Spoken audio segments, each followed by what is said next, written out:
So, was that thumbnail provocative? Absolutely. But we are going to end up going into it as much as we possibly can here and actually explaining why I do believe that. So, here we are today to discuss the urban warfare arc with my friends, Derp and IanWaffles. How you guys doing today?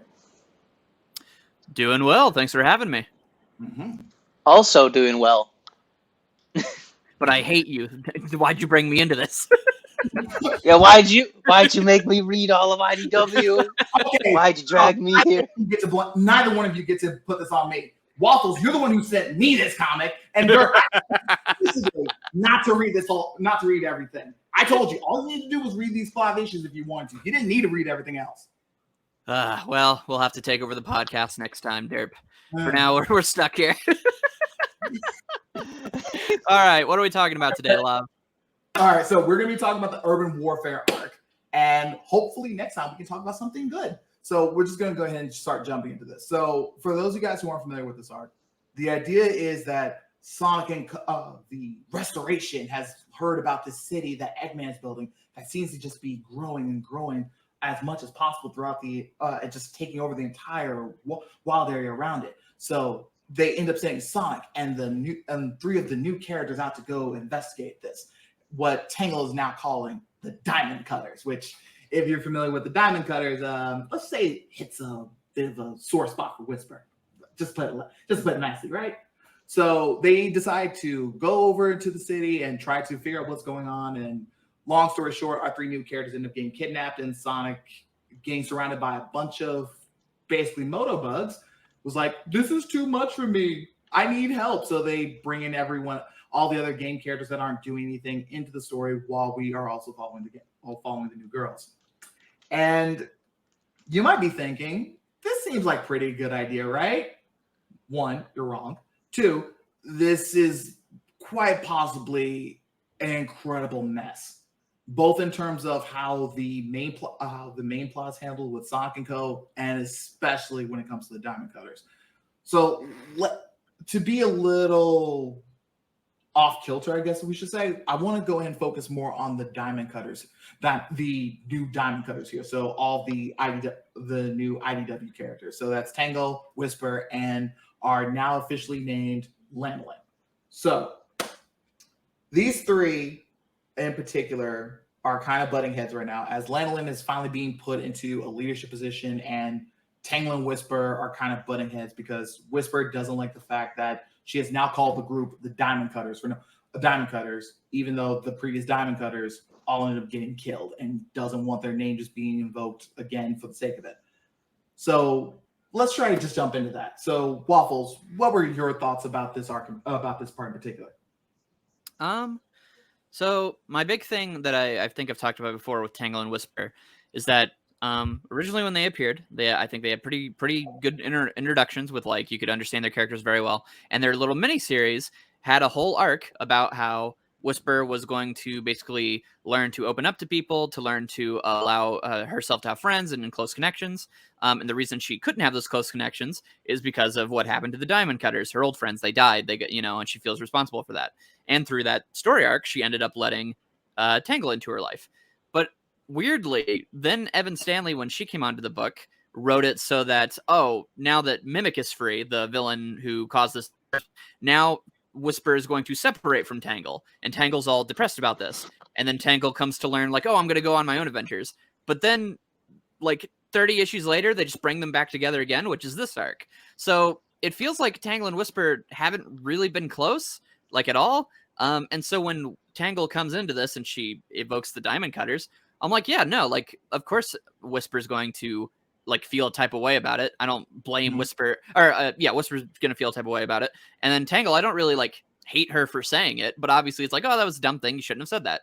But the problem is like, we're basically just kind of bringing them back together to allow them to be where they were at the end of the Tangle and Whisper arc, which is that Whisper realizes, I need to learn to trust my friends, all that kind of stuff. It just has a different coat of paint this time. Now it's, instead of let's be a team, and that subtly evokes the Diamond Cutters, like in Tangle and Whisper, now she has a new team. Now Whisper is saying, let's be the new Diamond Cutters, and bringing that up. But it's the same thing at the end. By the end of it, Tangle now has someone, or Whisper now has someone she can rely on as a teammate and who she can open up to. Only this time now she gains 2 people, and one of them is a character who she has no connection with.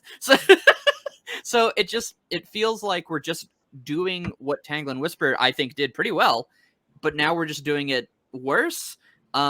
It's annoying that we're just bringing it back to this way it was, and we're adding a new character who has no dynamic with these 2 characters and saying, oh, you know what? It's okay for us to adopt the Diamond Cutter's name. But you can join us too, I guess, Lanolin. And it's like, who's Lanolin? Like, what are you? So to me, that's the problem with this whole character arc, but that's my kind of premise for it. So to kind of break that a little bit, I want to let's talk about Lan a little bit. So there's been a bit of a discussion since I think the beginning of this arc with like issue 57 that she was the new Sally. And a lot of IDW fans have been trying to argue, no, she's not Sally. You guys just like saying that about every new girl that comes into the story. Now, here's the thing. I've seen a couple of people make a claim about how Tangle was supposed to be the new Sally because she has the same silhouette, which I've always disagreed with. But the reason why Lanolin gets called the new Sally is not because she's a princess or because that she's, I don't know, because she's a girl or even because she's a leader. But she keeps, because she ends up serving the same kind of role that Flynn liked to put Sally in, especially in the reboot, just to be the correct voice in the room. They're not really here to be a character. They're not really here to go through their actual conflicts. They are here to just be the character that can keep everyone focused on what the plot's supposed to be. They're not here to like have any proper relationships or character back and forth. They're just here to direct the plot. This is what Flynn was trying to do with Amy back during at the beginning of IDW, and also what he and Stanley have been trying to do with Jewel, especially once they end up bringing her into the story. Once they end up making her the leader of the Restoration. They're not here to. Because if you were going to actually have a character who's supposed to like be a leader, they should be going through like arcs or actually going through conflicts about like what it means to be a leader, as well as when it comes to relationships and dynamics of everyone around them. Lanolin doesn't go through that. Well, excuse me. The whole thing that she ends up going through this arc is basically just going, my one plan that I had kind of fell through. I don't know if I could be a leader. And then they just go, you can be a leader. Okay. And it's just like, what was even the point of that? You know? Yeah, which is the same thing that happened with Jewel in the camp arc, which I've talked about many times, where it is literally like Amy literally says like, you know, Jewel breaks down like, oh, here's all the things I could have done better. And then Amy just says, well, you know what you are doing? Your best. And like, that's pretty good, you know? And then she's just like, now you got to take it on faith and you got to try again. And then she's able to do it. She's like, oh, I can't believe in myself. But the weird thing is like, Lanolin doesn't even get that. Lanolin doesn't even get a moment to like redeem, I guess, herself, you know, like in terms of like for herself.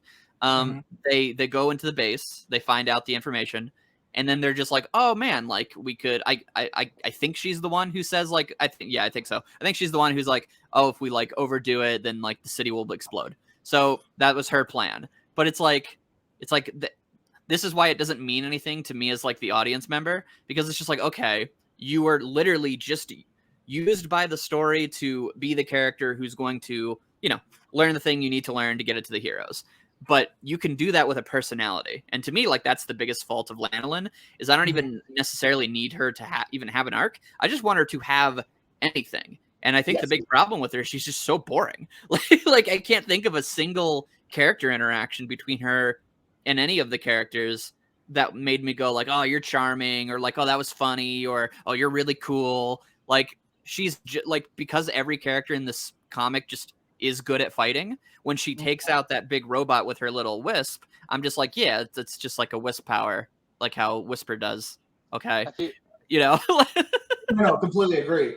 And like the only time she ever had like any type of like character beat was during, I'm trying to remember what arc was, when like Vector came to the Restoration, and it was during like the Deadly Six arc, and when she was like when Vector ended up coming into the place, and she was like, hey, could you call the leaders up? And she gives them like a really like a weird looking face, and that means that she's now a good guy, and that's like her only character moment, which one doesn't tie into anything that we saw in this arc, and honestly, it's just kind of a weak moment in and of itself. But I feel like yeah, go ahead, Derp. I feel like Lanolin is a character that will be remembered more for her concept rather than her actual presence as a character. Mhm. And what I mean by that is Lanolin is a background character turned into a front and center character. And I think that's the only interesting part of her, because when you get down to it, Lanolin doesn't provide much in terms of dynamics or interactions. The only thing I can remember is that she geeks out when Sonic is there, like when she meets him at the start, and then she just gets disgruntled when everybody on her team is doing their heroic things, which it's like, oh, this isn't the way I thought things would go. And Yeah, and again, sorry, I'll let you finish, but the problem with that is like I don't know what it means for her to care about that. Like I don't know what it means for her to be upset that Sonic is like Sonic and Tangle are rushing into things. Maybe if like we had seen her like fail before, or like someone like, oh, she could say like, oh, before Sonic came and rescued my village, I lost somebody. Like they're not going to do that. I mean, they could because they've killed people. I lost somebody because they were reckless. But then I saw Sonic and I thought, oh, this guy must have it all together because he came in and he worked with Amy and that was really great. But now he's also rushing in. I don't know about that. I kind of want things to like go a certain way. And then she kind of learns over the course of the story that you can't be rigid. You have to be free flowing. You have to, think on your feet. That's what makes you a great like fighter and leader. And then maybe she could honor the person who fell or something like that. And again, you don't have to go with death, but that's just what I mean, where it's like Lanolin has literally nothing. Yeah. She has no reason to care about anything she does. Nothing. So And to build off what Derp was saying before about the only thing that really makes her stand out is she was an ascended extra, basically. This is what ties into what I want the entire thesis of this video to be. That this comic knows that it's dying. And this is a good example how. Because there's no reason that we needed this kind of another version of this character in the story, except we wanted to try to give this character one good chance to get some attention after getting so much attention and people and so many fans going like, we want more Lanolin. We want to know more about this character. So they decided to ascend her. And this is the reason why. Because spoilers, this entire arc is a hot mess. Like it tries to start out with like really slow tempo where it's trying to build like a mood. But by the end of it, it's either breaking its own rules, not making any sense, and just shoving in every random idea that doesn't every random idea it could just for the sake of just appeasing it and just for no other reason. And it really seems like a lot of stuff only exists here because it doesn't seem like the comic had any.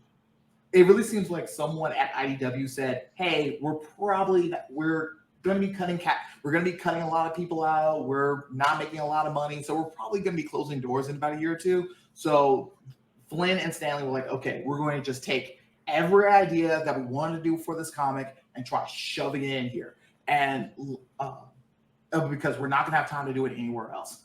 Lanolin is a good example of that because it's like what Derp said. She doesn't add anything to the story. You honestly could cut her out and like lose nothing. The only thing that she really does that you couldn't do it with anyone else is be a flashlight for 5 seconds. And this is like this is Lanolin's like debut basically. Like she's got cameos in Overuse and she had like a minor role in one of the prior things, but this is arguably Lanolin's big entry point. And I find it because up until this point, I think Evan Stanley's had this issue where things will start off relatively small in each arc, where it's like got a nice little concept. And it's like, all right, little chow racing thing. Where's this gonna go? And then by issue 3, it's like, I'm Shadow. Forget your plot. We're gonna do this now because Starline's here. We gotta get Sonic and Tails on this. And now we've got another big climactic event. And with this one, it's like that, but dialed to 11, where everybody is in the issue. And Lanolin, her debut, has now been casted a Shadow over because look how cool Shadow is. Oh my god, is that Silver and Blaze? And Lanolin's like, hey guy, I just got introduced and forget about Lanolin. Look, it's Omega. Whoa! Look, Sonic.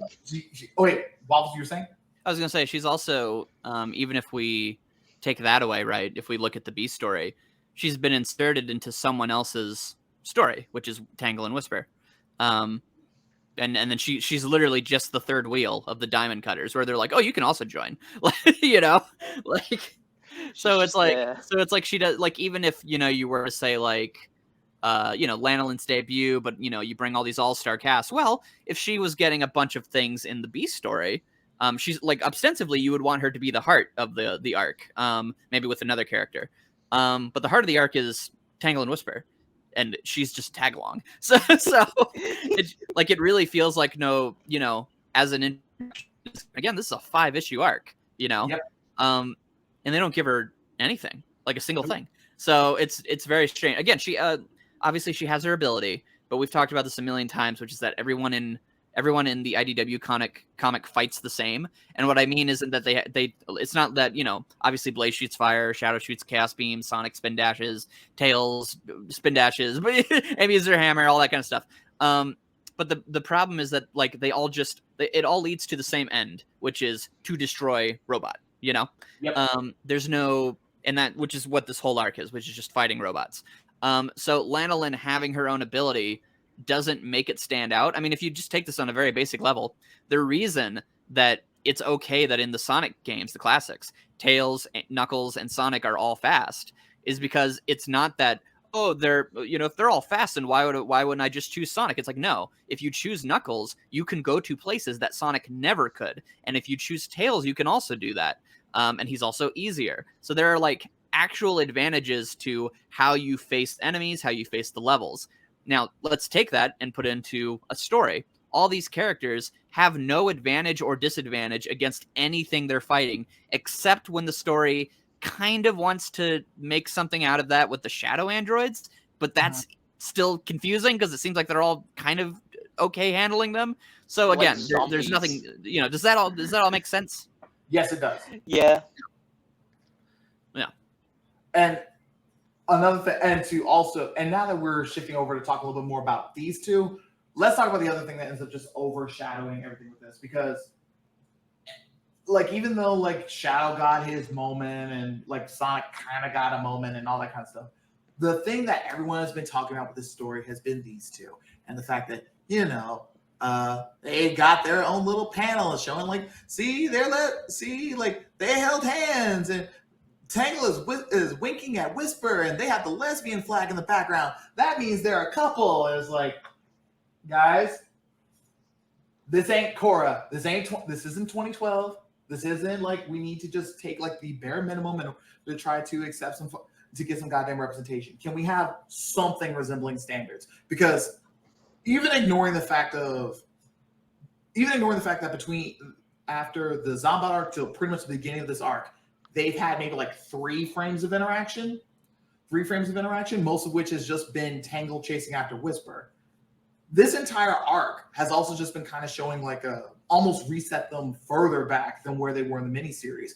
Because with this whole little thing about Tangle trying to call the group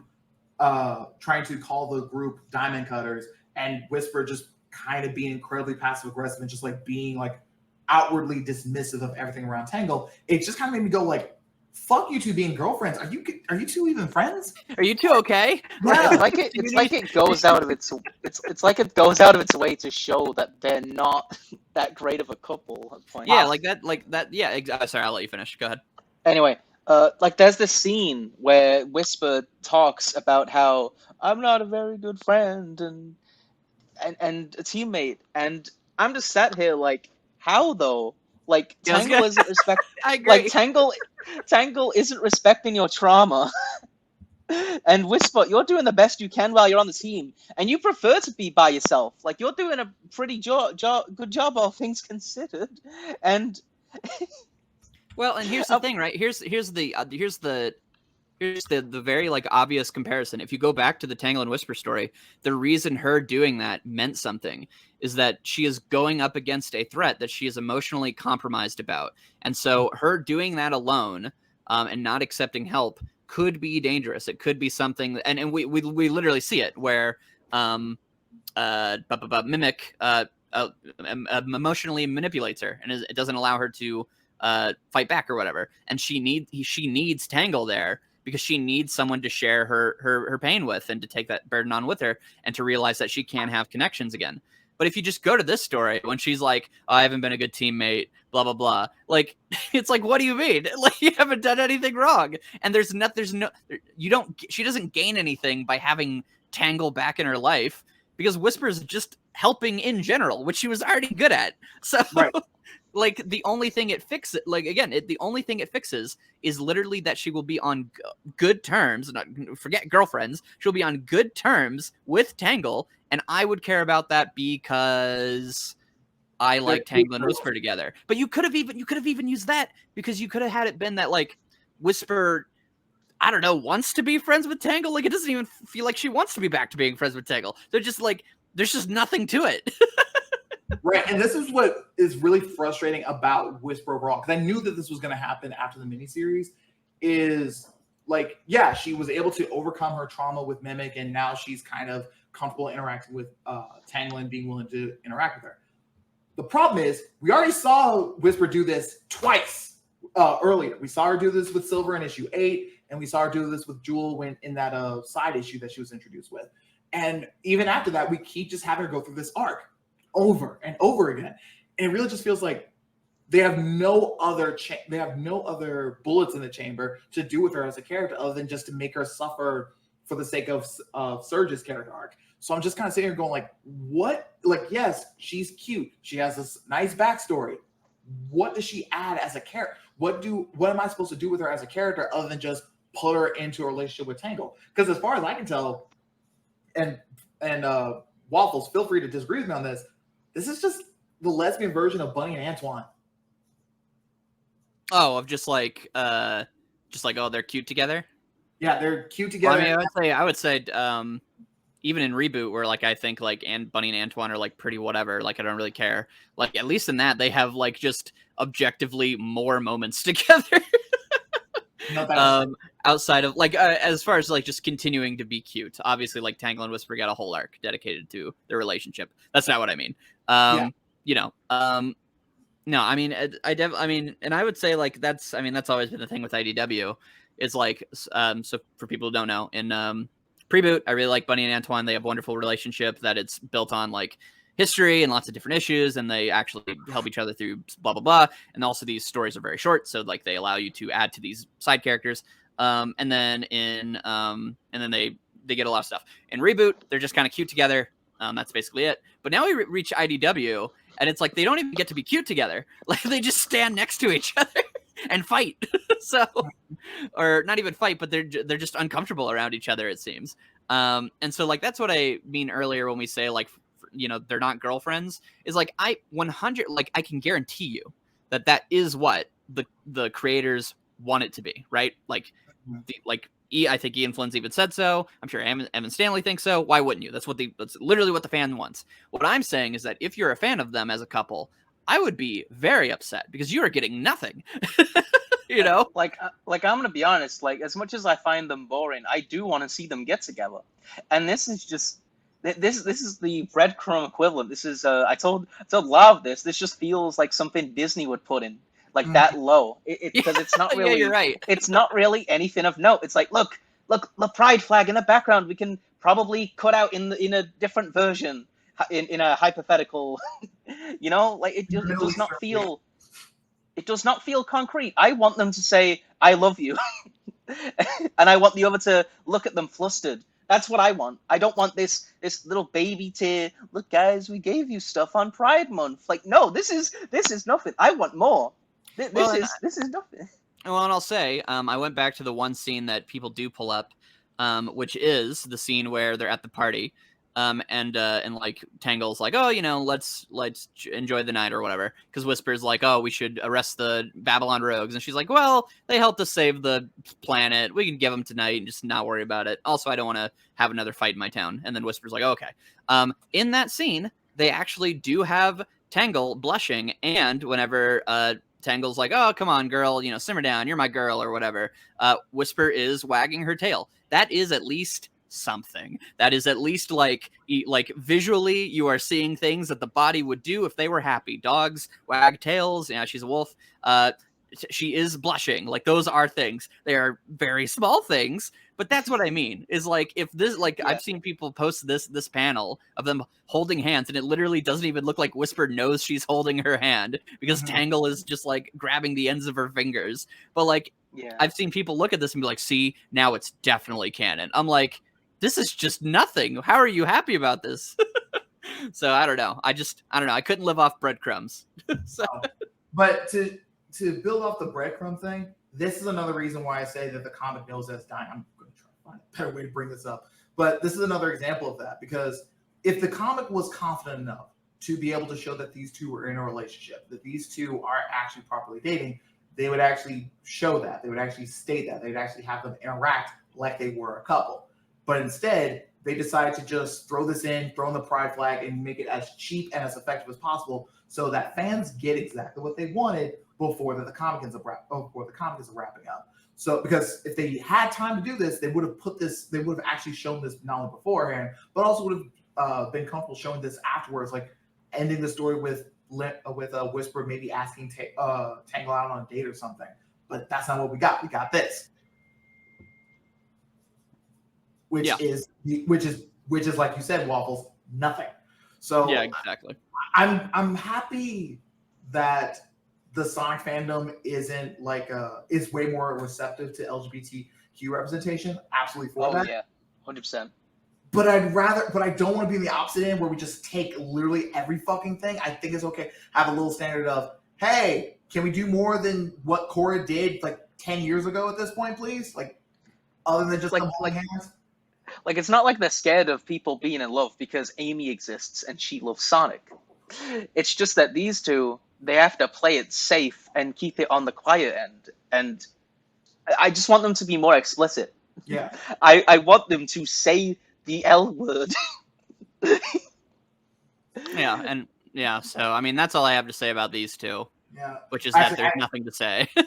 Actually, no, there is one more thing, because we've been focusing on these two as a relationship, but we need to talk about who I think who the heart of the story was supposed to be about. Tangle.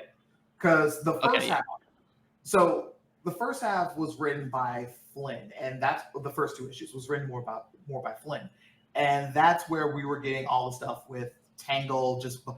Tangle deciding to like just call it, hey, let's name our group after the name of your dead group, Whisper, and they end up getting pissy about that for the first issue. But then when they end up getting separated from Sonic, they end up having a heart-to-heart.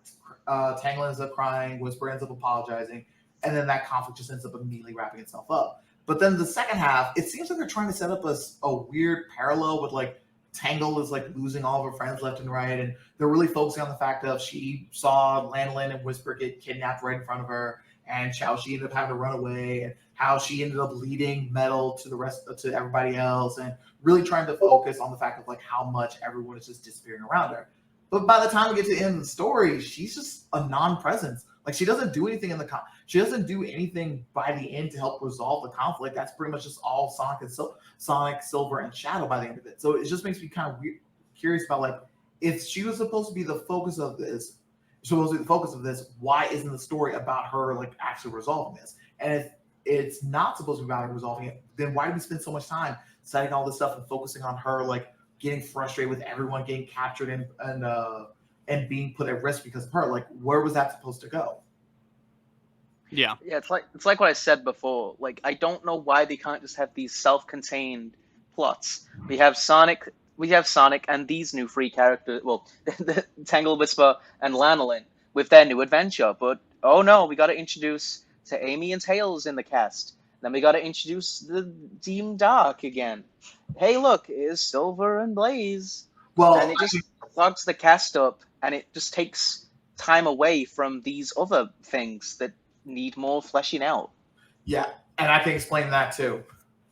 I haven't talked that much about Stanley, and I'm gonna explain mine a little bit. But one weakness that she and Flynn both share is that they are not character centric. They are very plot centric writers, and will just come up with particular premises and conflicts that they want to show up, and then we'll just shove in characters to fit whatever that's supposed to be.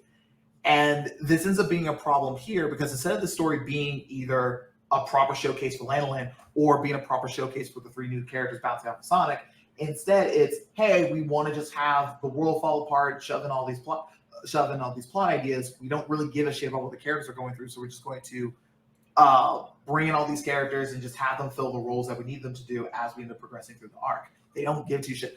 I know people like to say, like, oh yeah, they really care about the characters. No, they know how to write them in a way that appeases fans. They don't give two shits about making sure that the characters actually go through competent or actually functional character arcs. That's right. I guess you could put it in a way of like Flynn knows like what would make for like good Sonic one-liners, you know, or like he knows like, oh, if Amy were around Sonic, she would act this way. Like he knows their archetypes, but like not as in like the archetypes of like what they're like Sonic is the hero or whatever, but like the archetype of like how should Sonic sound, you know, like that kind of thing.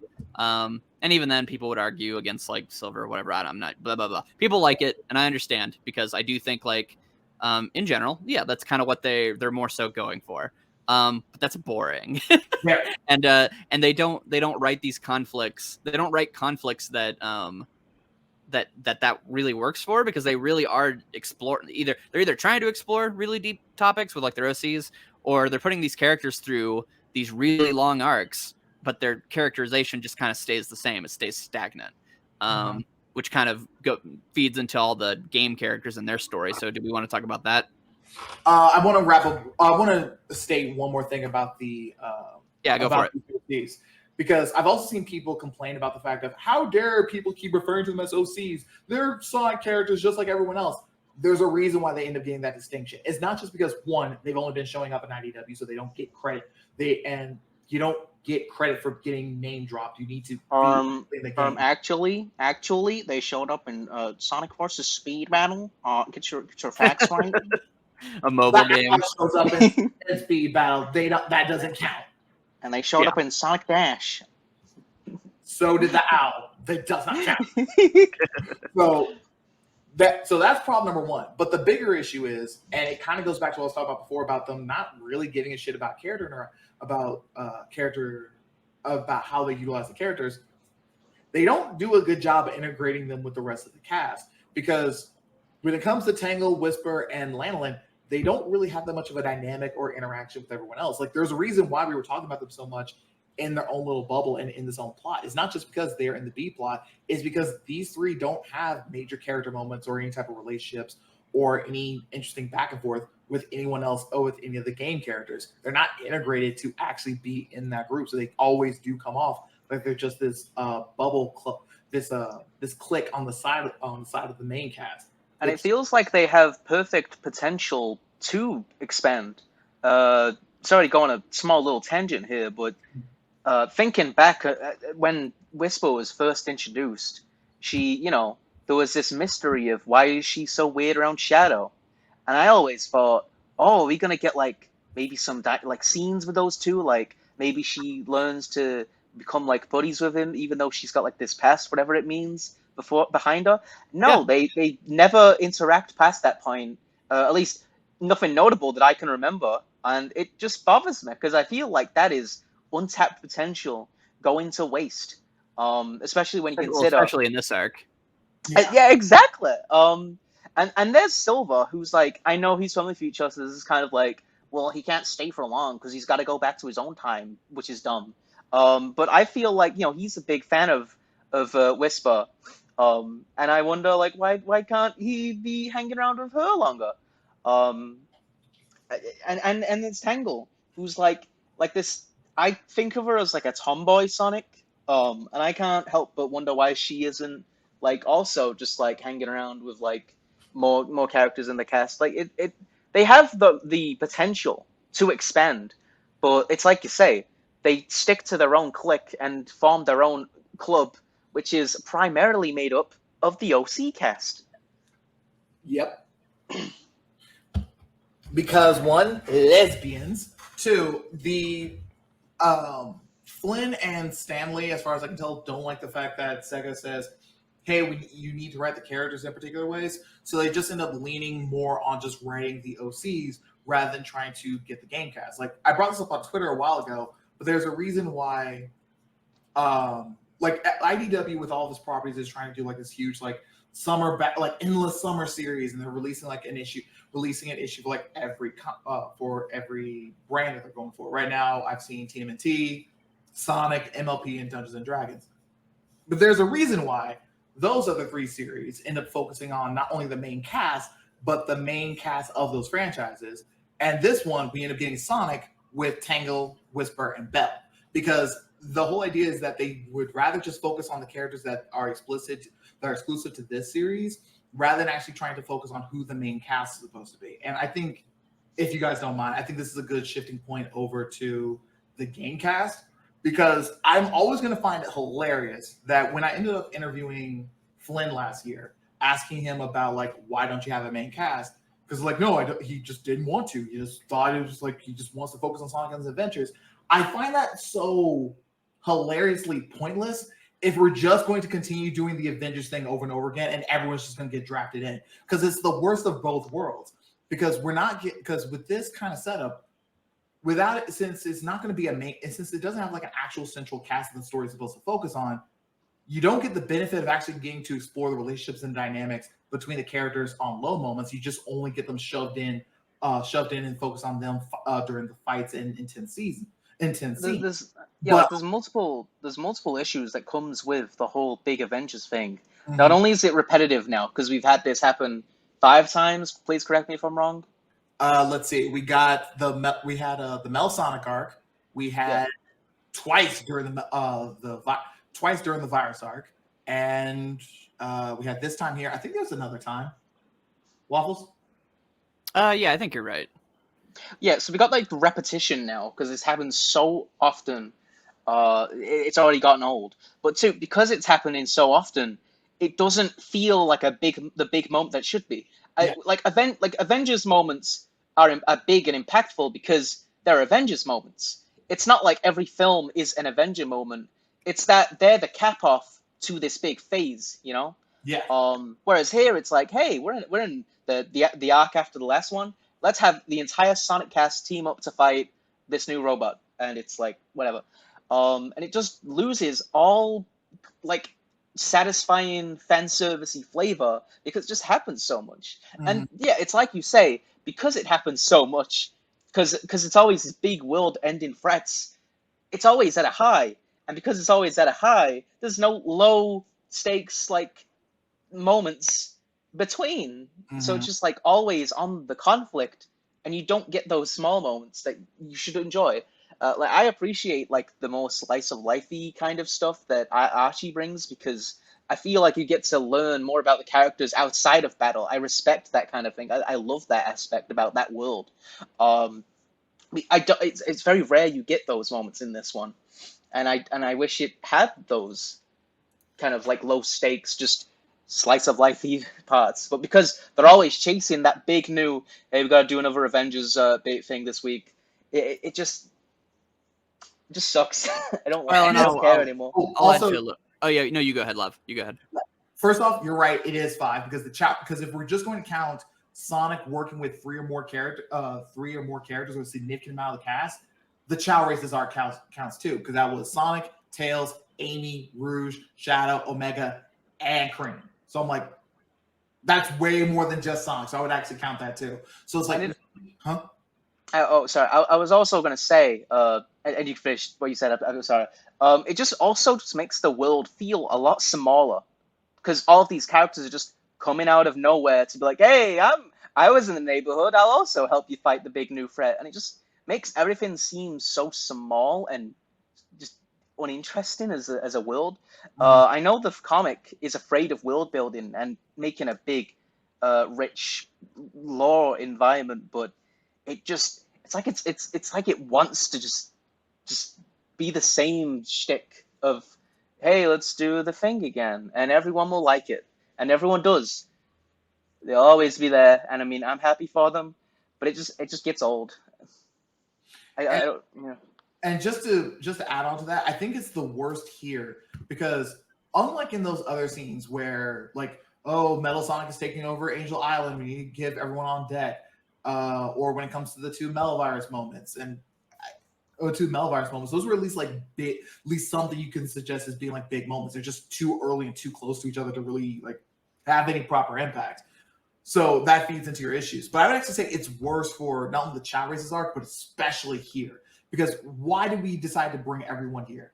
It's because one, there's just some randomly growing city that we don't even really get to see like how that actually ends up affecting anything other than just seeing, oh yeah, the city that we saw in issue 50, it's much bigger now. Are we going to see how it ends up converting anything? How it's really a problem? No, it's just growing. It's just growing. We need to stop it, which is just like, that's a really boring premise to really bring. What is show don't tell. Right. That not only that, but also Sonic has to call in everybody because he's surrounded by a bunch of motobugs. Like, we're really going to waste time on that. We're really going to have to bring everyone else in because Sonic can't deal with a bunch of robots from Sonic 1. Yeah, that's a really dumb way to add tension. I don't know why they don't just add like the late egg fighters and egg pawns, and just mess like I feel like it's a common headcanon. And please, if I'm wrong on this, like feel free to correct me. But like I feel like it's part of Sonic lore that eventually Eggman kind of realized, hey, these things kind of suck. I need to upgrade my robots. Mm-hmm. And then with Sonic Heroes, when he had the egg pawns, they didn't take one hit to take out. They took multiple. And that kind of progressed more, later entries until they eventually went to the fan service route and then went back to the old stuff. And here it's like, oh no, the robots that I was easily able to take out at the age of 10. Yeah. It's like, I need the Avengers because I can't kick these with my feet and speed run through them. And it feels so like lackluster to attention. Yeah. Yeah, I mean, I guess to kind of wrap it around to like a central idea is just I think this arc's big problem is it just kind of feels like to bring it to this recent issue, Adam Rice Thomas and the art team, and also the writing, like the point feels like, oh, this was actually a really big deal. Like this arc was like, we're gonna go fucking end of anime movie mode, where like all the characters are tossing Sonic and like he jumps into the sky and Eggman's pleading with him and he destroys the giant thing and Shadow grabs all the entire city with the crystals and launches them into space and they explode. Like it's like, oh my gosh, whoa. But the thing is, this arc doesn't feel like it is any different from any other arc until at the very end, where it's just like, now we're like Zombot level, like we're going big. And I'm like, oh, well, hold on. Like, and so it kind of just adds to this feeling of like this arc to me, like its premise of just, oh, Eggman's building a city. It's growing really big and it's going to grow out of control and it could destroy the world. Okay. So a Tuesday. So then we're dealing with that and we deal with it by just fighting robots. And then it ends and like, it's just like, we're go. Everything's really big. And so like, I think what just makes this arc feel so lackluster and weird is because the only heart of the story is the Tangle and Whisper thing, which again is just reincorporating what it was. Then the game characters are just fighting. And then at the very end, they just fight really, really hard and really big and really grand. And so the arc just kind of comes across as like, oh, okay, that was loud, Yeah. And that's what this arc feels like. It feels like just a bunch of action fan service of, Silver and Amy team up to like lift that giant hammer and destroy the robot. Yeah, that was cool. But that's all that's happening. This whole arc is just, oh, that was kind of cool. But we're doing that for 5 issues. And and during it, I was thinking, okay, what's going on? What's the point of this arc? Why should I care? And then by the end, it really does act like, oh no, man, this is like a fucking finale. And I'm like, why? You're just fighting Eggman like usual. So it's an arc that like has this really what could be a fun premise of just all the characters show up and they fight together and they like have this big battle with Eggman. But as you guys have mentioned, we've done that many times. And 2, because we've done it so many times, it actually catches you off guard when they actually go really big at the end, because this just literally feels like what's the arc where they go into the digital world or whatever? And they Virtual reality arc. Yeah, virtual reality. It just feels like a longer virtual reality arc, which didn't have a grand finale, So yeah, to me, this arc just feels like the embodiment of fan service, which is that, hey, everyone likes these characters, they want to see them fight, So we're going to give you your big page of Shadow fighting. We're going to give you the big page of all these other characters fighting. But that's all these characters do anyway, is fight. It just kind of feels like this time around, more consistently, we had like we had artists who could bring that to life more. And that's what makes this. So to me, the overriding feeling of this arc is that it's just vapid. It just feels like action, action, action, action, action, and then we go home, you know? And also, real quick, just to clarify, they do this comic actually does do quite a bit of slice of life. They usually just save that for the annuals. I would I would say that they do actually do a lot of slice of life. I don't think it's very good, but they do it. I would just say the main problem is that they do the Avengers moment, as you guys put it, too much. So regardless of even if they're doing all that slice of life stuff, it means that when we do return to the characters, like for real, like in the story, it does just feel like we're just doing more big stuff. Everyone's here. And so I think that's more the core of the problem. So I just want to bring that up in case someone in the comments is screeching right now. No, I concur with that. Same. And to add on to the fan service, it's not even just like they do this all the fucking time, especially in these last handful of issues. So like we had the Silver and Amy bit, but we also had like the Silver and Shadow part where Silver's like, or Shadow's like, oh, I don't know if I'm gonna be able to like beat them or take this down. It's just no use. And we gotta do the Silver meme of like, it's no use. You're the ultimate life form. Why don't you should be able to do this. You're gonna let Rock tell you what to do? He's like, you're right. I am ultimate. Which, first off, like, why give Shadow this conflict in the first fucking place? One of the defining things about him is his ego. So why is this emerald, this hack of an emerald, being the thing that's supposed to break him? I don't get it. Yeah, I love the idea of humanizing Shadow, but like it's something I really do want more of. But this is just really silly. Yeah, no, this whole arc feels like it's like relishing in a payoff for Shadow. Like, I think what's so funny about this arc is that like genuinely, this is everything that people have wanted for Shadow, which is that he would work together with people, he would be competent, he would do cool shit, and he would have some emotional vulnerability outside of fuck you die, you know? All of that stuff is in here. Like, just it is. But the problem is like that's one of those things where it's like that's what the audience wants, but you have to like make a story out of that. Or I guess you don't have to because people will eat it up. But what I would prefer is you make like a story out of that. And it doesn't even have to be a big deal. Like you could make a story in like one issue or two issues. But Shadow's character in the whole arc has just been that he just shows up, you know, and he helps us fight. And so, like you said, whenever he's crushed by these crystals, him having that moment of like, I can't do this or whatever, that could actually be really cool if it wasn't he fell into a shaft with crystals, you know? And so like that's, and then also him doing cool shit. Like it's cool because it looks cool. And I have emotional investment in Shadow the Hedgehog, the design, you know? So like him doing that fucking like amazing thing where he's like, this city will be your cage. And he like attacks Eggman and then, oh, but the city's going to explode. Well, don't worry. Chaos control. And he's like sweating and like the energy's all rising. The panels are shaking. And then he teleports them into the sky and then he teleports right back to the same spot. And then boom, there's a giant, gorgeous light show in the sky. He blew up the fucking city in space. That's awesome. But like, who cares?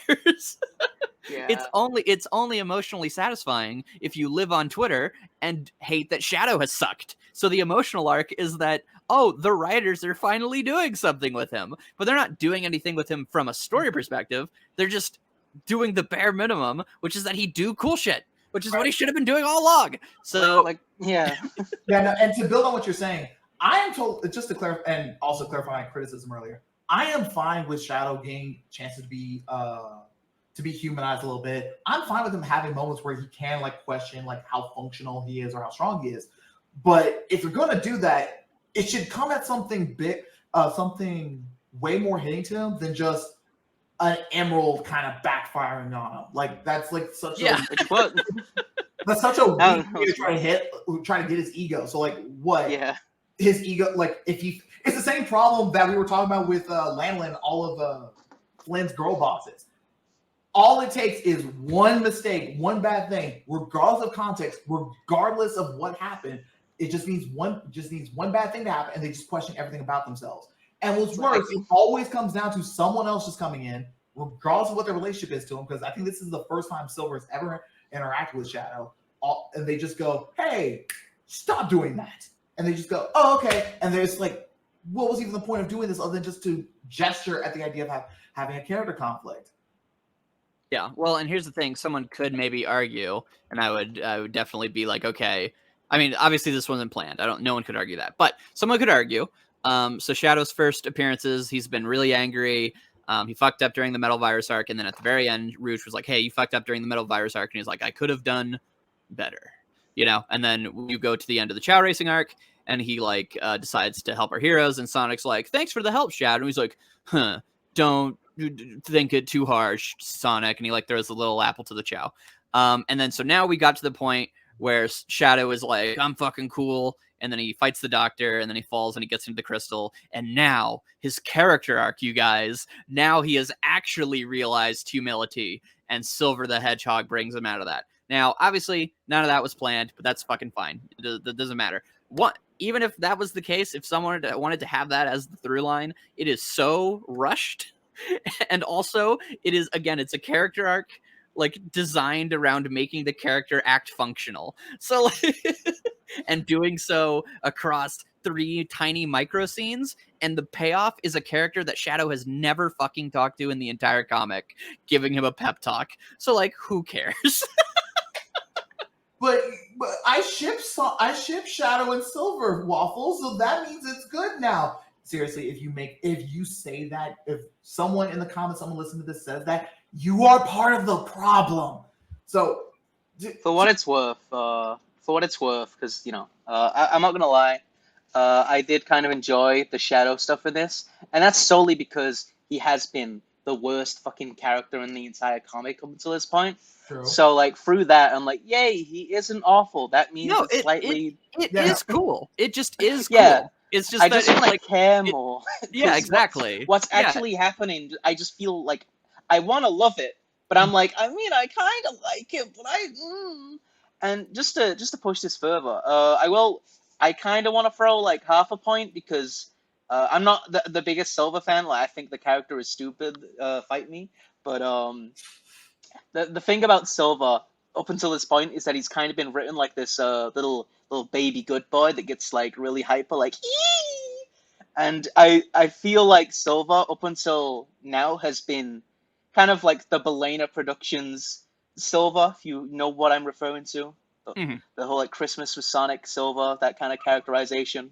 And I want to throw half a point because I feel like Silver has been kind of written and drawn better in this arc. Yes. Oh yeah, no. I would absolutely say that Silver has been written to compensate for the criticism that Stanley has been getting for how he's been handled up to this point. I would not be surprised if they decide to change him around here. And this is what I would consider to be not the biggest problems, but one of the problems I have with how Flint and Stanley tend to write this stuff, and how they seem to be more focused on fan service than actually trying to tell a coherent story. So yeah, I was talking to a friend of mine earlier about this comic. He didn't like it either. And one of the things he was trying to criticize was the idea of like the franchise being so receptive to fans that it ends up like when it comes to like pairing characters or doing stuff like this, it degrades the work. I wasn't wild about his wording, but I agreed with the core of it. Not because I think that listening to fans degrades it, but when your whole story is when you're in a creative work, when your product is just not about telling one coherent idea, not about exploring a particular concept, not about trying to explore its own ideas, but being willing to take criticism, but instead it's solely just about pumping stuff out just so we can appease your fans, it leads your story to being a hot mess. And it really just kind of shows, especially with this last issue. But have you noticed we haven't really gone into the actual conflict for this arc?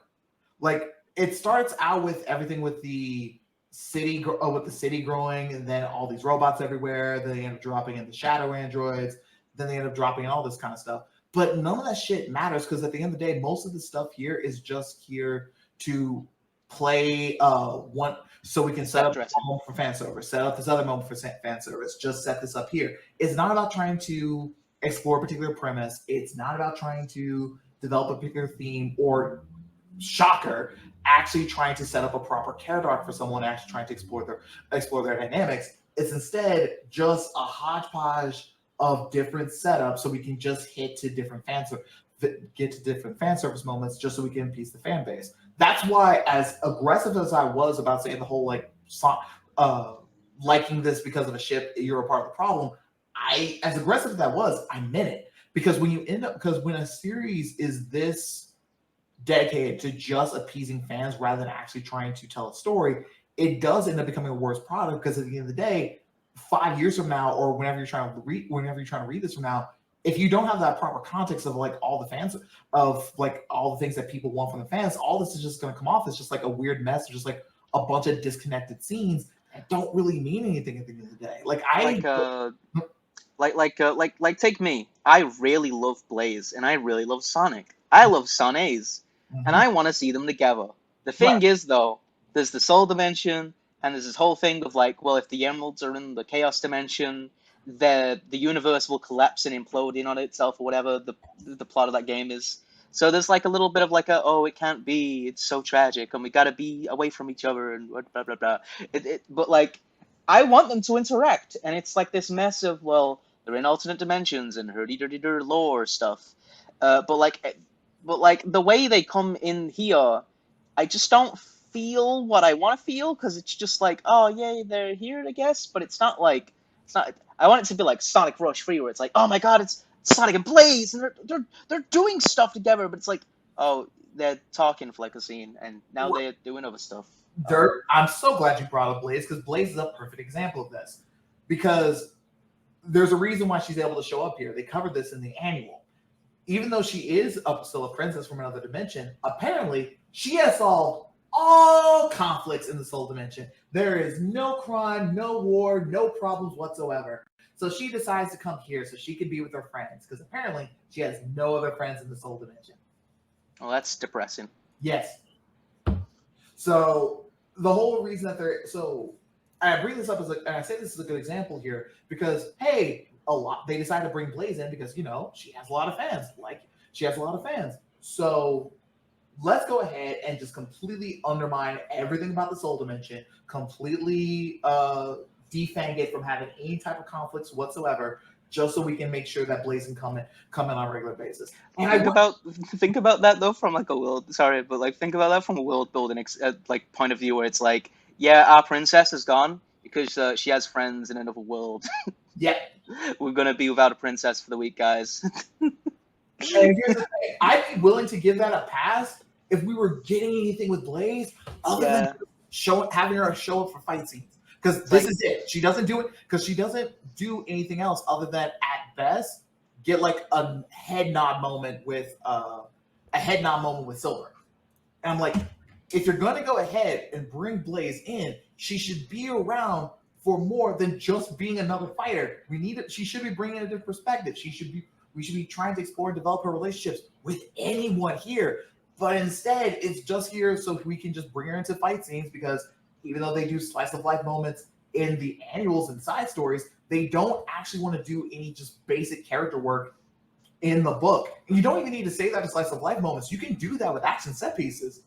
Yeah, that's true. Most action series tend to do that, where the actions, because most series understand that when you have an action set piece and you want this to hit properly, the action should actually tie into not only the motivations, but the character conflicts that the characters are actually dealing with on their own time. Like, this is what we saw in like what we were watching. Like, currently, me and Derp are watching Daredevil, and right now we've gotten to the moment where Daredevil's whole thing is like, he needs to try to protect people, and he wants to try to do whatever he can to protect Hell's Kitchen.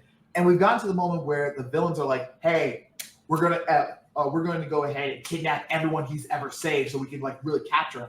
And that works as a proper conflict for him, because right now he's going through his whole like, I need to distance and alienate myself from everyone so no one ever gets hurt. And we explicitly have a conflict where that's putting that mindset into proper perspective. He can't do that, because at the end of the day, even helping people still makes them connected to someone else. So it's better to just make sure he just takes down the bad guys rather than just trying take down the bad guys however he can, rather than just trying to isolate himself over and over again and just make himself miserable. So, and that's and every series does that. Even fucking the MCU can end up doing this more often than not. So when we end up getting here, that's the core problem with this arc. Is not just how disjointed it is or how much fan service is here. It's so disconnected from actually trying to do anything with the characters other than just having them be action figures for action set pieces. It's not about actually trying to do any proper character work. It's not about actually trying to develop or explore their personalities in any particular way or putting them in a premise that's meant to give a different side to them. It's just, hey, we want to do this particular premise. Bring up whatever character will work in order to make sure this premise can kick off. That's why Flynn, and I'm going to be honest, by extension, Stanley's mindset of we just view the characters as tools in a toolbox is a problem, because they are always just going to be plot devices to move whatever story beats they are, and they're always going to stay even less developed than they would be in the games. Like a lot of fans want to see Sonic and Rouge interact more because their only real interactions are relegated to the Sonic Generations cutscene. Mm-hmm. So it's nice to see them talk for like 2 seconds, and then she carries him at one point and shakes his hand at another, and I'm like, I love this. Can we get more of this and not let it be the rare exception where the comic book gets to explore the dynamics outside of these small cliques? Because I feel like that should be the norm, but instead it's used for like rare bits of fan service. We're like, look, they're holding hands for a scene. I'm like, yeah, but this should be the norm. I don't think this should be the exception, right? Like, you know, I feel crazy thinking this, but no, you're not. This is the other reason why the Avengers moments are bullshit, and why I talked about this before. Like, you're right that when they keep doing that over and over again, it waters down how much of an impact it has. But the other side of it is, instead of just dedicating to the fact that, okay, these characters are our cast, we can't actually do any proper character work and showing what their relationships are and what their dynamics are, because they only meet up when shit is absolutely going down, and they don't have time to actually like banter or actually like do any proper quiet moments or being able to interact, because the story is not about them or the relationships. They are just here for the ride. Yeah. Yeah, I agree. And I think it's just a matter of overall the story doesn't really have a point.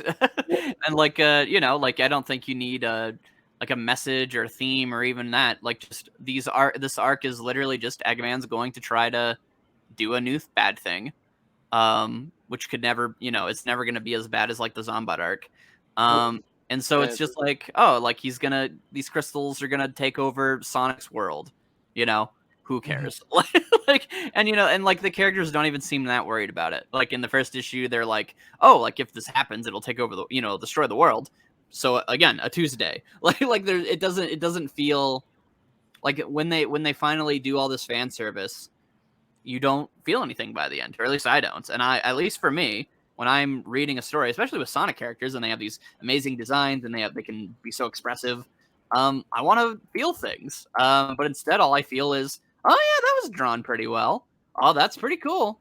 And then, as soon as that's done, I go about my day, and it gets weaker and weaker and weaker until I'm just like, yep, that sure was another issue of IDW, and it doesn't last. It doesn't stick with me, because what is there to stick with me other than that the characters, after 10 years of not doing anything in the games, hey, they finally did something.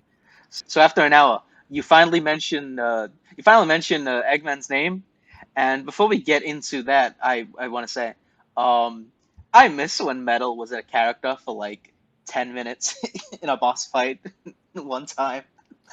Oh yeah, the oversaturation of Metal has reached an all-time high, but you can go into it.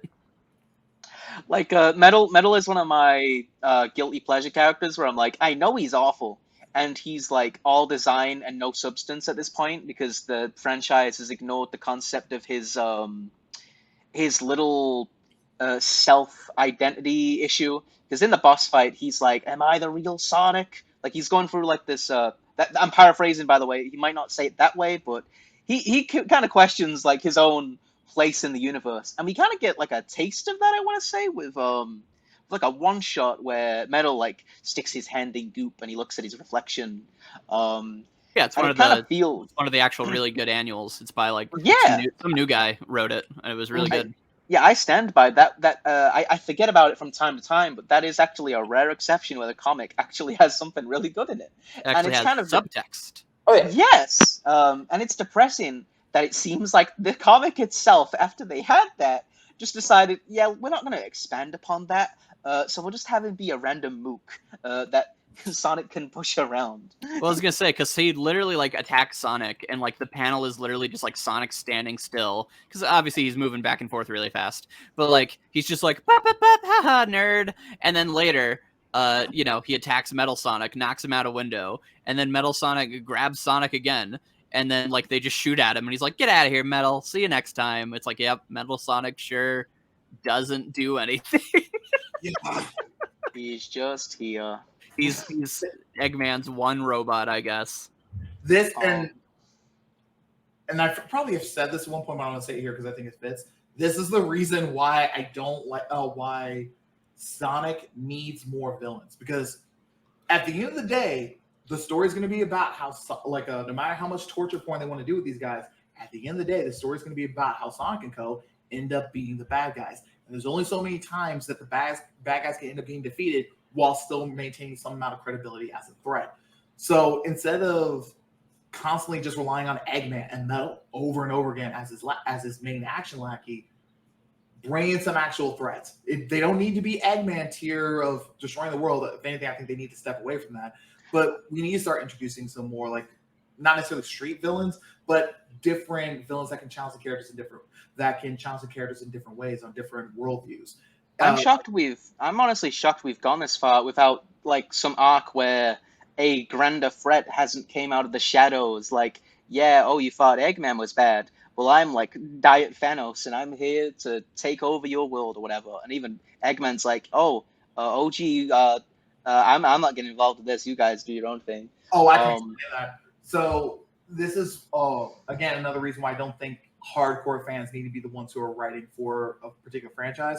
Flynn wants to stay as close to the game material as humanly possible. So since there hasn't been a bigger threat to show up in the games, he doesn't want to bring up a bigger threat to show up in the comics. So they don't bring up another big threat because they're not in the games. So, and again, I don't even think we need to go like to someone as extreme as Eggman, but like a corrupt, like a. But like honestly. Huh? Like even you say like as extreme as Eggman, but this isn't a purely IDW issue. This is unfortunately what Forces brought to a degree. Uh-huh. But I feel like the Sonic franchise as a whole is kind of like, I don't know if jump the shark is the right term, but Eggman is at a point now where like he can't go any higher than the awful person that he is. Oh, absolutely. He cracked the earth. Let's not go into the many issues that will probably add. He took over 99.9% of the world and enslaved people.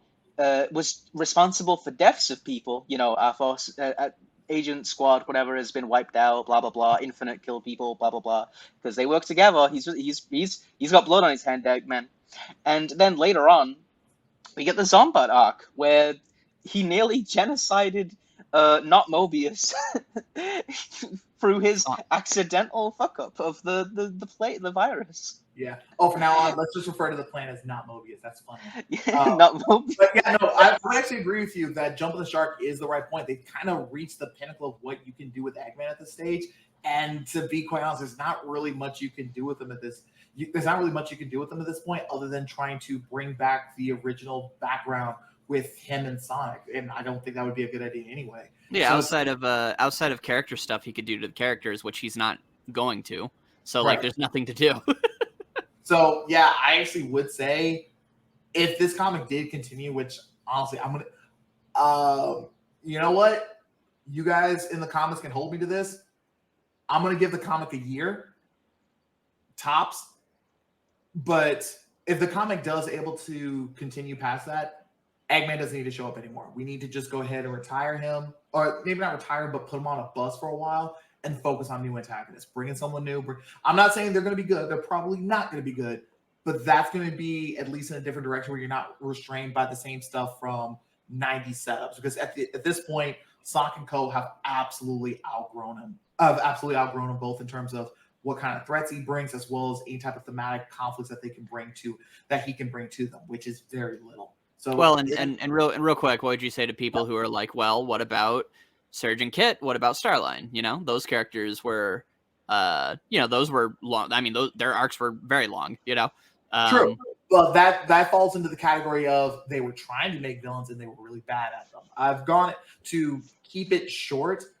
Surge and Kit, Starline fails as a villain because he isn't a villain. He's not an antagonist for Sonic and Tails. As far as outside of the Child Races arc, he doesn't really seem to give two shits about them. He's more interested in trying to like get back at his ex versus actually trying to interact with him. He's an Eggman villain, and Eggman doesn't even know he's trying to be his villain, so he's actually just his own villain. Yeah.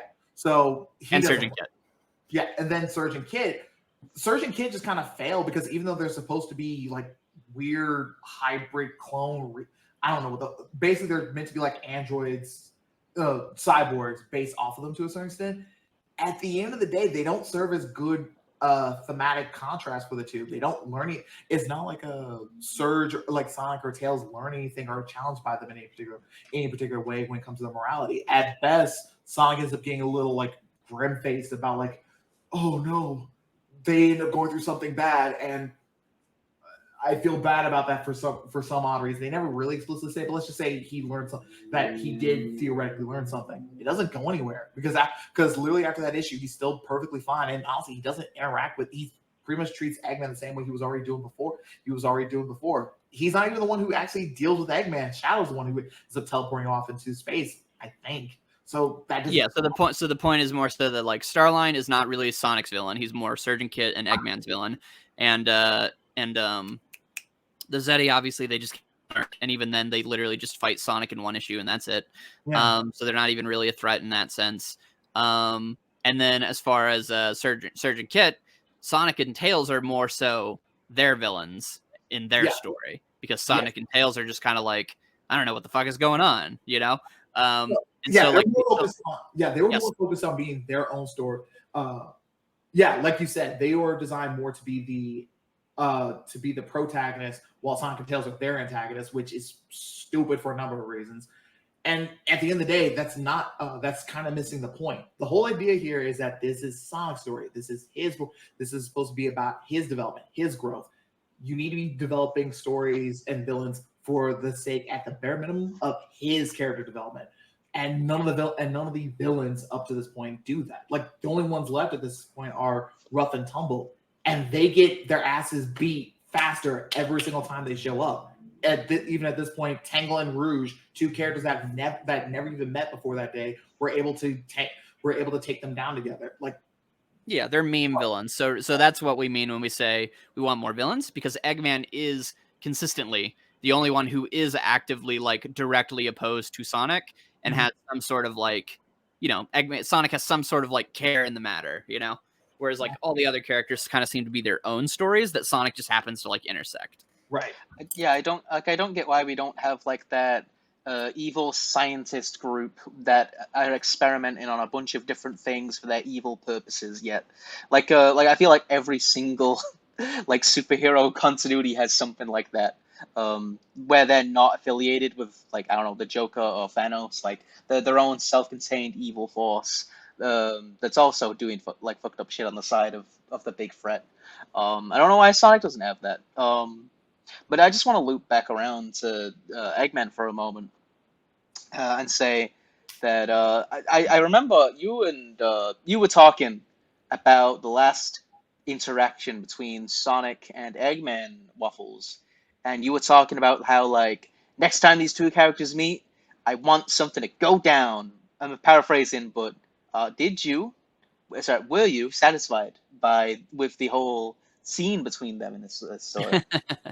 Yeah, I was going to say, so, like, obviously last time, Evan Stanley, you know, she set it up of, like, Sonic's super pissed, and so he's like, next time, Eggman. So this is next time, right? So how does Sonic react? Well, he does act how I would want him to. He's just like, fuck you, Eggman, I'm charging at you. And then at the very end, you know, Eggman kind of pleads with him. And this time, instead of like teaming up with Eggman or letting him get away, Sonic actually is just like, nah, fuck you, we'll figure it out. And then he like destroys him. So I would say Stanley hit all the beats that like I would have liked. But like I don't like, again, it's just like, oh, okay. It's the same thing with Shadow, right? Where it's like, I would prefer if like this went somewhere, or like if Shadow was used somehow. It's like, oh, hey, Evan, you actually had Shadow do shit. That was cool. And Sonic, the thing he did to Eggman, that was a cool moment. It doesn't mean anything, but like on its own, while I'm reading it, I'm like, yeah, okay, neato. Thought that you get gold sticker. But the sticker's gonna peel off and wear off eventually because it doesn't actually mean anything to me. So I guess to answer your question, I don't think it's necessarily like a satisfying conclusion. Although I will give props that she did literally anything at all with it. So she didn't lie. She did not lie to me. So that's at least good. But so it's the same compliment I always give to this comic, is that it achieved the bare minimum. And the bare minimum is sometimes, I like cotton candy. So whenever that big finale was playing out, I was eating the cotton candy and I was like, yeah, this is pretty dope. And then I read it yesterday. And then today, throughout the day, I was like, man, I need to brush my teeth. My tongue's starting to feel a little sugary. So, it's wore off basically at this point. So I would say it was satisfying in the moment. I'm glad she at least did a thing with it, but it doesn't matter in the long term, Yeah. It's not. And I would agree. It's a great scene. Would be better if it was just a lot, it was a more important feeling with, more around it. But I don't like the use of what Sonic says to Eggman, where he's like, now you've taken it too far. Oh yeah. I mean, obviously in context, I think it's like someone brought up, which isn't a defense of it. It's just more of like, it's obviously just like some generic like, fuck you, I'm taking Generic you down today quote. Yeah, like you and I are so obviously I different, don't kinda think like he's like trophy. quantifying, and I don't think he's actually quantifying in his head. It's just more that I already hate IDW Sonic, so I'm willing to throw him under the bus and be like, fuck you, Sonic, you don't know what the last straw is. That is exactly it. Like I am exaggerating like my hate for it a bit. Like I'm not like, oh wow, he is literally the scum of the earth, Sonic. Like, oh, this guy is worse than Eggman. Like, no, it's exaggeration. But yeah, I don't like it just because like Sonic, you should have said this like 2 weeks ago when he, I don't know, conquered the earth. Last week he just nearly caused a mass genocide. When he kills you and your friends personally, that's when it's just too far. Like, he tried to blow you up a few weeks ago before that, when he dropped you off the Ark and nearly blew you up in space. It's not a huge thing, but it's like, come on, Sonic, throw me a bone here, man.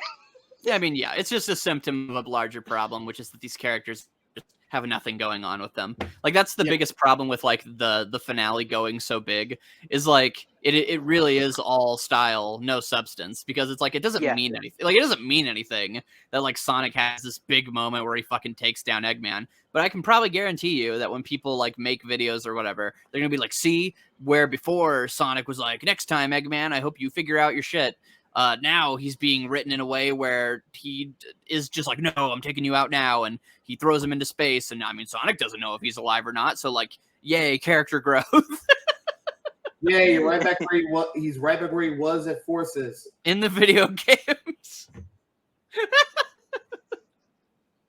Yeah, no, it's a whole thing. So yeah. I mean, yeah, no, I agree with you. So. Yeah, this is not. Yeah, I ended up tweeting about this earlier, and I agree. Like, this line isn't like. Yeah, this line. Where is it? Yeah, this line. This is not the end of the world. This is just like it's a padding line because they just need to have him say something to respond to him. Eggman getting Eggman starting to like throw a tantrum. It's not the end of the world. But again, like you said, Waffles, I have no reason to feel like any type of positive towards this interpretation, and I'm fully willing to just take the piss out of anything that he says. And like Derp said, this is such a waste of a line to use this here, because this is like, of all the major arcs we've had to this point, this is like the least threatening Eggman has ever been. Yeah, exactly. Yeah, like they have to give him a gun just to make him threatening. Which is so weird, which is just so weird. Like, we're in the middle of his own fucking city. Why wouldn't he sick more robots on him? Like, it makes sense for him to do that during like the doing like the end of SA2 where he's on like the Sky Colony. He's just basically just walking around his own walker. He doesn't have anything. He has to pull the gun out in order to like have a point. It makes sense when his back is against the wall. Why does he need to do that here other than just, I need to show how big of a bad guy I am? It's like, really? Can we not do something better? Like, really, can you not just like stick your robots onto them? Isn't your whole thing like you like sticking robots on people? Yeah, I mean, to me, it just comes down. It's the same thing as like everything else, where it's just like Eggman's like done the gun thing quite a few times, and it is genuinely visceral that like it is a cool visual. My head that I've had for moments is just Eggman pulling out a fire flamethrower gun. It's very funny, like in a cool It way. is. Like holy shit, what the fuck? Like it's cool in that sense. But again, that's all it is, and that I guess that's just our ultimate problem with the arc. And I can tie this back into a thing we wanted to talk about. It's like, again, it's just I just want to, we shit on the comic or whatever, but the ultimate point is just like I want to have something to like take away from it, not even like a message, but I just want it to be memorable. And I feel like all of IDW is just very, especially after post Zombot. I would say the Zombot arc's like the only real memorable arc. Just because of how batshit it goes. But most of IDW I feel is just very bland and forgettable. And so even when you have these hype moments, like holy shit, Eggman puts it like it is genuinely like actually pretty fucked up that they allowed it to where like he's not just like holding the gun, he is holding Tangle and putting it to her head, and she's like, oh shit, there's a gun to my head. I'm like, oh my gosh, what the heck? They allowed this? And that is a very like striking image. Like holy shit, what the fuck? But again, it's not going to mean anything to me once I move on, because it just is what it is, and so that's what we ultimately kind of were arguing for, is just like I would just prefer if IDW Sonic gave me literally anything else other than cool visuals sometimes and just the game characters aren't being written like shit. And a moment that could have been this was a thing set up by Flynn where he has Sonic say he's running around with all the characters, and he's like, I do enjoy doing things on my own, but it's actually a lot more fun than I realized doing things together as a team. Which I don't understand at all why this is coming up, but like, because you've done this a million times, but it comes up and it's like, okay, is this going to be like a character thing for Sonic? Because it's set up by Ian Flynn. But then when it gets passed on to Stanley, it just never comes up again. And I'm just like, man, like that would have been like, even though like premise wise, I don't really get it. Maybe you could have leaned into that a little more, or like done anything with it, given Sonic something like that. To me, like that, I think that's like the first time in the whole comic that Sonic has had a character moment that hasn't been defined by whether or not you should let evil people live, which is crazy to say, but that is actually a character moment where like he is like reflecting on something or giving an opinion on something. And it's like, oh, how does he feel about that? And we just kind of drop it. And obviously maybe it was just supposed to be a throwaway line, but that's my problem. It's like, I want to care. Like when I read that, I was confused, obviously, because I was like, I don't know what the fuck you're talking about, Sonic. You do this all the time. But if you're going to have that, hey, let's explore something like that, And then it just kind of gets dropped when it goes to Stanley. So it is this very weird thing. And I probably believe that Stanley and Ian are, talking to each other, I would assume, and they're reading each other's work. But it's just very weird how different their styles are as far as that goes, because Flynn sets up all these ideas, but then at the very end of the story, remember, Sonic is like, oh, spending time with people, blah. Okay, so at the end of the story, all the characters are together and they're having like a meal or whatever. They're having a party, like a celebration party. And then Evan Stanley gives it like a Sonic X style ending where they're like, where's Sonic? And then Sonic has already ran off to do something else because Sonic can't sit still, or he's not really comfortable around like a lot of people. So he just runs away and he goes and does something. But it's like, that's very different from like what it seemed like we were setting up, which is that Sonic maybe wants to spend more time with people. Again, he already does this constantly. But again, that's what's just so weird about it. And just why it stands out so much is like, man, you could have done something with that, but you didn't. So where's the scene where Sonic is like, well, I guess I'm wildly inconsistent to address the fan backlash. Yeah, and again, it's not a major problem. It's that, man, I just want anything to care about. So yeah, sorry, I beat that into the ground. Anyone want to add to it? It really does feel like, and I don't want to take the worst interpretation, because I want to respect I do respect what they do, because they're serving the fans and the fans love it, but it really does feel, and I don't want this to come off like really mean, but it really does feel like Flynn and Evan sat down, looked at a list of like fan demand things, and like, let's not tell our story, let's just write something that can somehow serve these fan demands. Derp. I can guarantee you that's exactly what they did, because I've talked to Flynn about this. I've asked him explicitly, hey, what is the thing that you try to go for in this comic? What are you trying to go for? His only thing, the first and only thing he said was he just wants to make fans happy. And that's how his writing comes off. Like, we've been going through this in the entire story, and we've talked about this in other podcasts. This whole thing is just about throwing in as much fan service as possible to appease fans. He doesn't have anything to say with his work. His whole thing is just taking a list of fan demands and just putting them in the book. And I wouldn't be surprised if Stanley doesn't seem like she's just doing the exact same thing. And if that is the case, I think that's a shame, because I think that making fans happy should just be like a bonus. Yes. I think the priority should be to tell stories that you think might be engaging and interesting and enjoyed. And I think that should be the bonus. I just think it's a shame,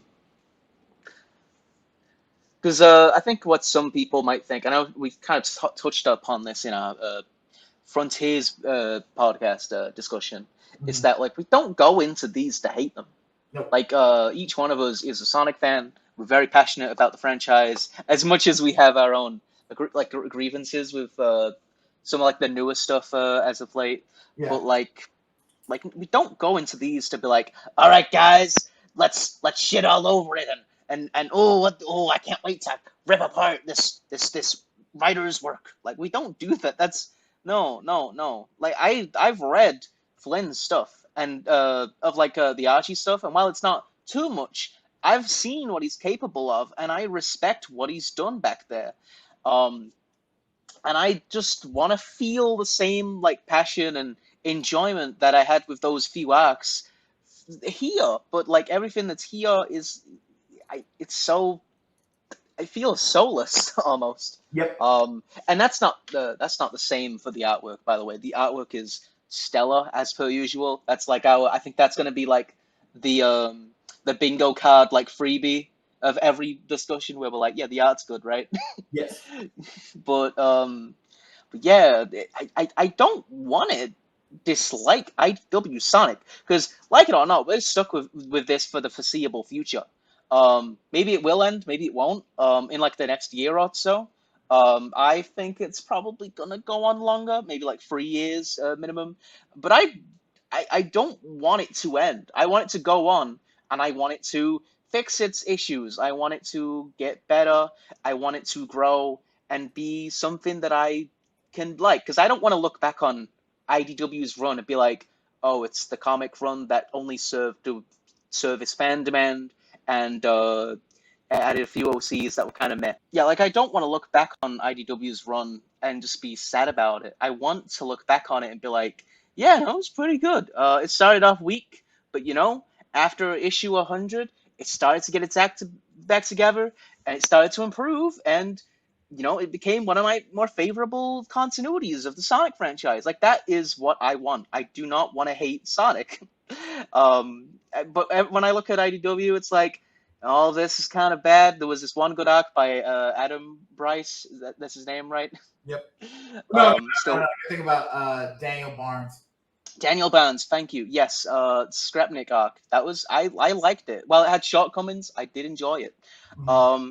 And I want that more. I want to enjoy more of the comic, but as of right now, it's really weak, and it's just a shame, because again, for the foreseeable future, this is what we're going to be stuck with, and I just hope that it gets better. I don't want to loop around to keep saying the same things, but what do you want to add on that, you guys?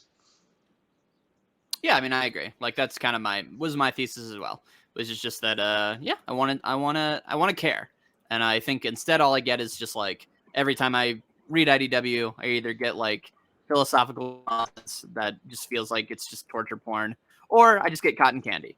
And I appreciate the cotton candy, but I don't want to just live off cotton candy. I want to actually have like something to chew on and really think about, and like just really like actually remember fondly. And I don't really have anything for that in IDW. Every time I read an arc, I just either leave like annoyed, or I just go like, well, I'll forget that tomorrow, and I usually do. So yeah, no, I get what you mean. Overall, the next arc. That's the sad thing though. It's like the next arc is literally like 3 or 4 issues dedicated to Mimic. One of the most boring characters is back, and Silver is trying to figure out if he's bad or not because he's like taking on a new form or whatever.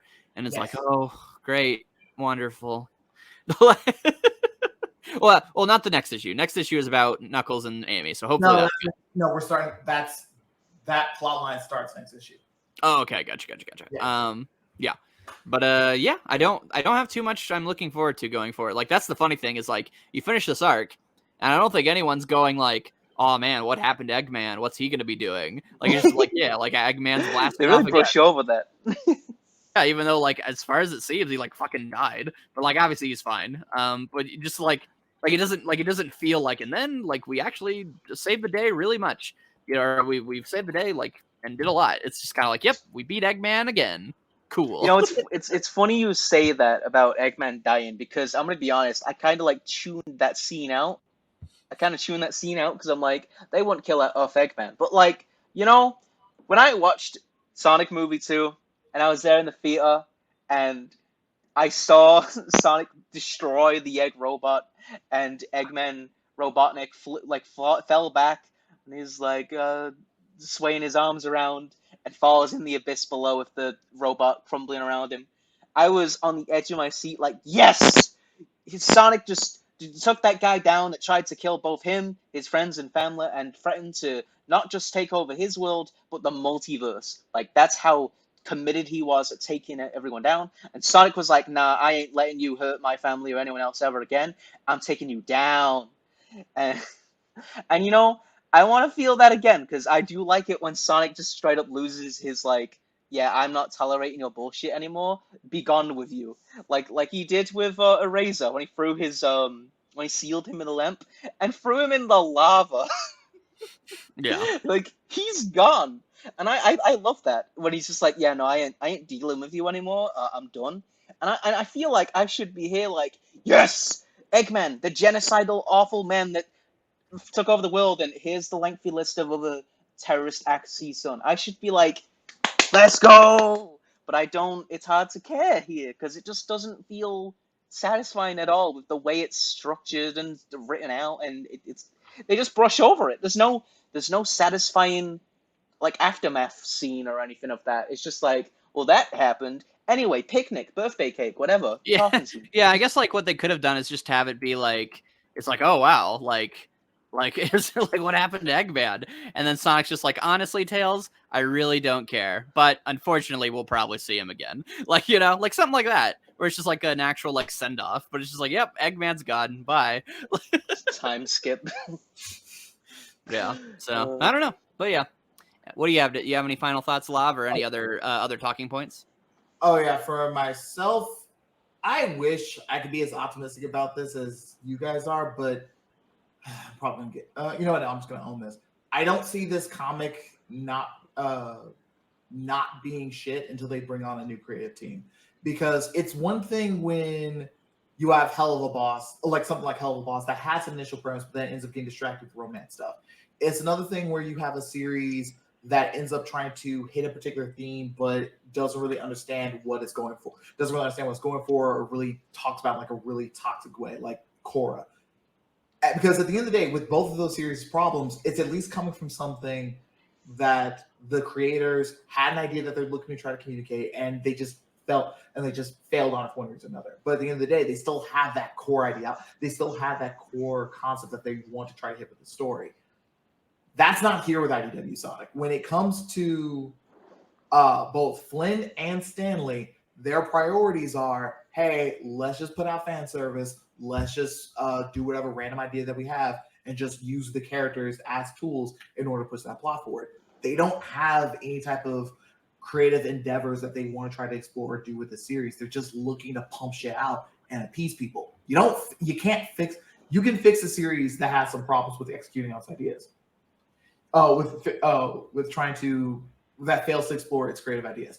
You can't fix a story. You can't fix a creative team that refuses to have a thesis, that refuses to have something to explore. A direction.